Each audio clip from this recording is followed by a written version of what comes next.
Bago tayo magsimula, huwag kalimutang i-like ang video na ito, i-share, at mag-subscribe para sa mga susunod na kwento. Ready ka na ba? Eto na. Isang gabi, may dalawang kaibigan na naglalakad sa tabing ilog. Habang papalapit sila sa ilalim ng tulay, napansin nilang madilim at malamig ang paligid na parang walang buhay. Biglang nakaamoy sila ng kakaibang baho, tila may nasunog na bagay.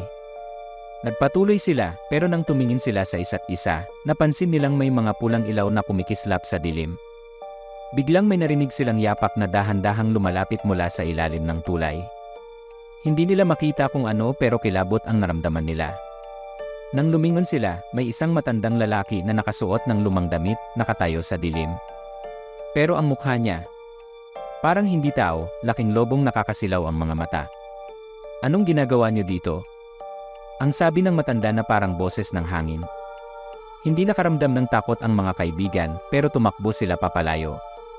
Ngunit sa tuwing lumingon sila, laging nakaabang ang matandang iyon. Simula noon, iniiwasan na nilang dumaan sa ilalim ng tulay tuwing gabi dahil sa malagim na gabing iyon.